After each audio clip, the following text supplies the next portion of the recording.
Untuk para elit politik, dengerin nih pesan dari Ustadz Adi Hidayat. Kepada para elit, tolong stop dulu beragam dinamika politiknya, beragam atraksi-atraksi politik-politiknya. Mari kita bersama-sama satukan energi kita untuk saling melengkapi, saling membantu. Pusatkan dulu di dalam negeri ini, pusatkan khususnya di 3 wilayah ini. Semoga Allah Subhanahu wa Ta'ala meridhai kita semua dan memberikan selain kekuatan kepada seluruh keluarga kita yang ada di 3 wilayah Indonesia tadi, juga tentunya kepekaan kepada semua kita sebagai anak bangsa. Saya mohon kepada para elit, tolong stop dulu beragam dinamika politiknya, beragam atraksi-atraksi politik-politiknya. Mohon perhatiannya dengan tulus diarahkan dulu pada saudara-saudari kita yang berada di 3 wilayah ini, yang memang memberikan kita semua satu pelajaran untuk mengevaluasi secara total, untuk bisa memberikan kepekaan dan perhatian yang maksimal.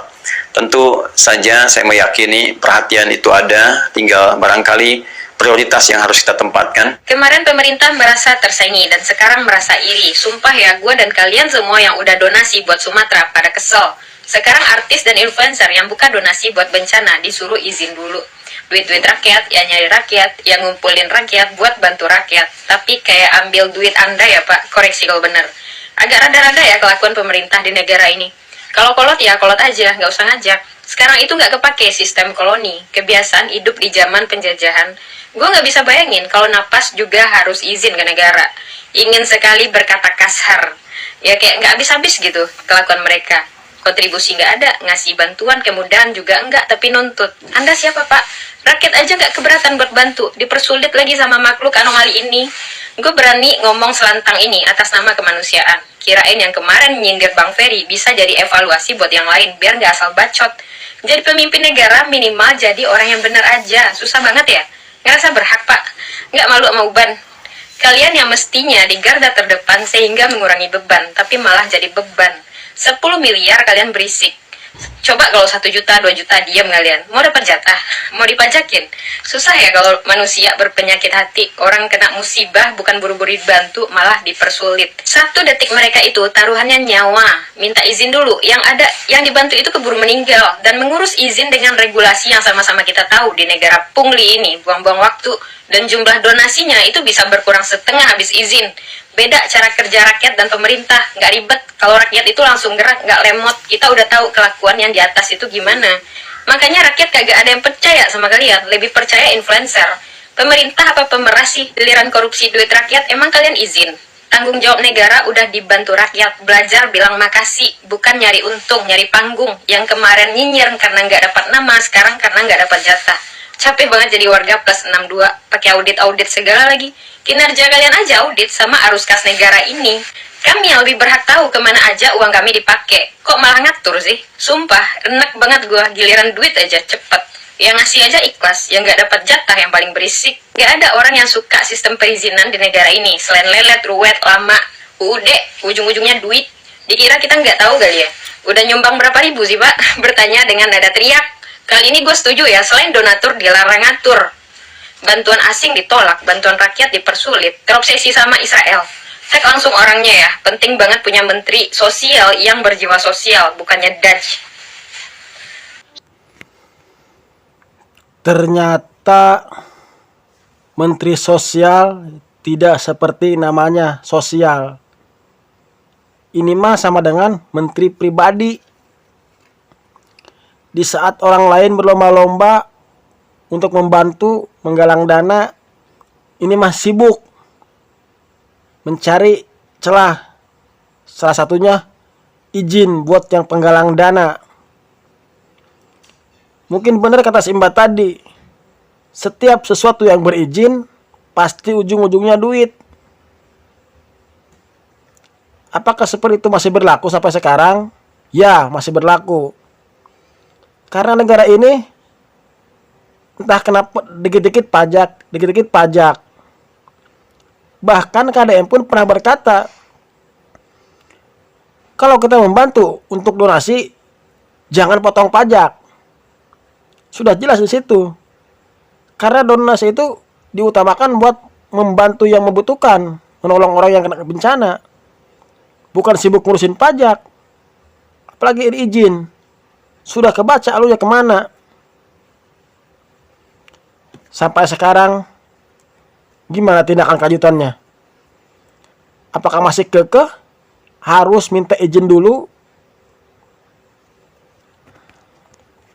1000% kenapa negara kita dikelola orang-orang tidak beres akhlaknya? Karena orang tuanya gagal mendidik anaknya dalam rumah tangga. Kalau anak-anak dididik menjadi anak yang soleh, perempuan dia soleha, dia menjadi pemimpin, dia menjadi pejabat, pasti dia memikirkan akhirat karena orang tuanya telah mendidiknya dari awal. Sayang sekali kita punya anak, setelah kita pensiun tidak ada anak yang tengok kita. Saya memahami bahwa surat edaran yang dikeluarkan itu pasti memiliki kekuatan hukum yang lemah, jauh di atas undang-undang. Saya memahami itu. Tetapi situasi kita hari ini adalah situasi kebencanaan, di mana banjir terus terjadi, longsor terus terjadi. Dan kemudian salah satu faktor penyebabnya adalah tata ruang yang salah. Dari tata ruang yang salah itu melahirkan izin lokasi yang salah. Dari izin lokasi yang salah melahirkan izin mendirikan bangunan yang salah. Sehingga banyak bangunan yang dibangun di atas rawa. Banyak ya bangunan yang dia bangun di atas permukaan sawah. Banyak bangunan yang dibangun di atas daerah aliran sungai. Banyak bangunan yang dibangun di atas perbukitan yang memiliki potensi bencana. Kami memahami ada sebuah kekeliruan dalam membuat peraturan daerah. Ada sebuah kekeliruan dalam membuat izin mendirikan bangunan. Dan kekeliruan itu berpotensi menimbulkan bencana. Sehingga surat edaran itu adalah sebagai upaya mitigasi untuk mencegah terjadinya bencana yang lebih besar. Apabila terjadi bencana, maka kita tidak akan lagi bicara tentang undang-undang. Kita tidak akan bicara lagi tentang perda. Kenapa? Perda yang dibuat, izin mendirikan bangunan yang dibuat yang sesuai dengan prosedur itu tak akan ada arti apabila banyak nyawa merenggang. Pemimpin harus mengambil kebijakan-kebijakan strategik. Untuk apa? Melindungi warganya dari bencana.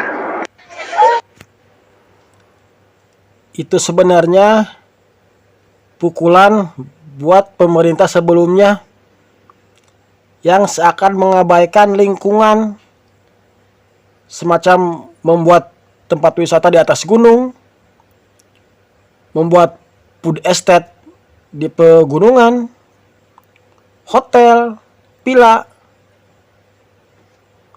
Mungkin dulu tergiur dengan birokrasi, tergiur dengan pemasukan, tapi akibat dari itu sekarang sudah terasa. Banjir di mana-mana, longsor, itu akibat dari ulah kebijakan pemerintah sebelumnya yang tidak memikirkan lingkungan. Tetapi dengan hadirnya KDM, semua bangunan yang berada di atas gunung tidak ada kecuali diratakan semua. Itu demi kepentingan rakyat, supaya anak cucu kita bisa menikmati alam, bukan menikmati bencananya.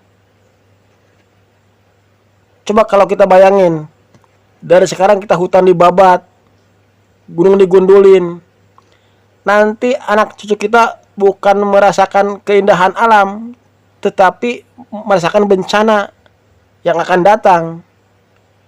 Makanya sekarang KDM membuat gebrakan untuk mengembalikan hutan ke setelan awal tanpa ada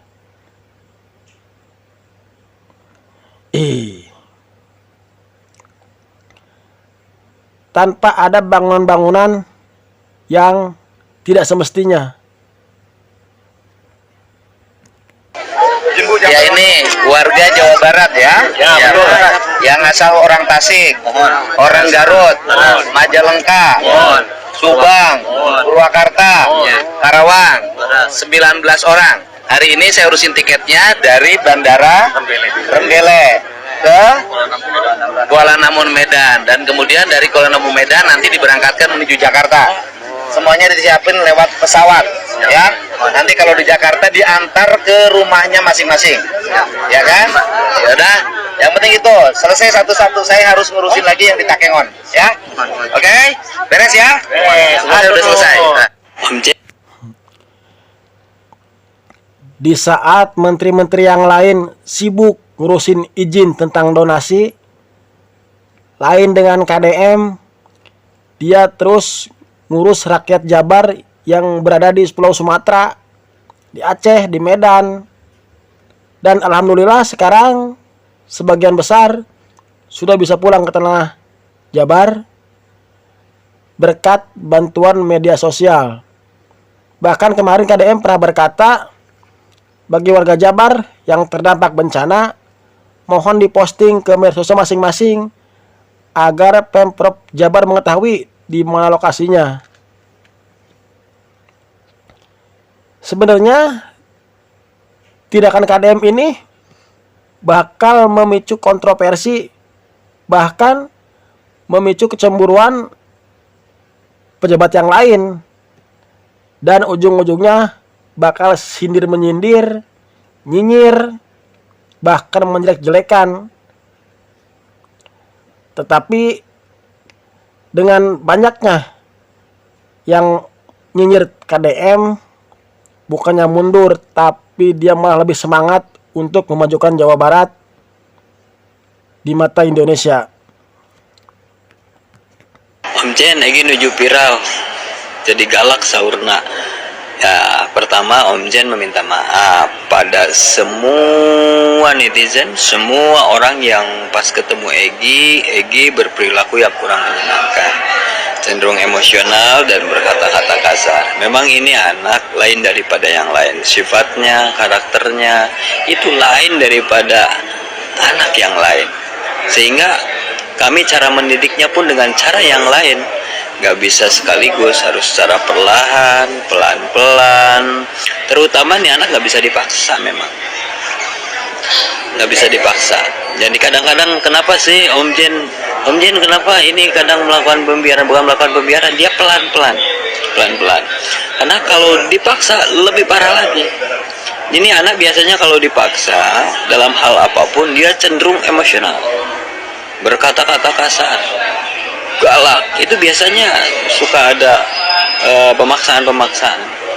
Jadi sekali lagi Om Jen mohon maaf sekali lagi, mohon maaf jika ada perilaku Egy yang kurang menyenangkan. Om Jen masih butuh waktu mendidik Egy, dan mudah-mudahan Om Jen bisa melaksanakan amanat dari Kang Deddy Mulyadi untuk ngurus dan mendidik Egy lebih baik lagi. Nah, untuk soal Egy, Om Zen sudah membahas dan sudah membalas komentar-komentar yang di medsosnya. Katanya Om Jen, Egy lagi viral, saurna galak. Om Jen sudah menjelaskan untuk mendidik Egy itu harus pelan-pelan, tanpa paksaan. Karena semakin dipaksa si Egy, maka dia emosionalnya bakal menggebu-gebu, cenderung tidak stabil. Maka dari itu kita pantau terus kondisi Egy sekarang, apakah masih berlanjut seperti itu. Kalaupun toh berubah kesetelan awal, kita lapor saja ke Kang Deddy Mulyadi. Terima kasih. Wassalamualaikum warahmatullahi wabarakatuh.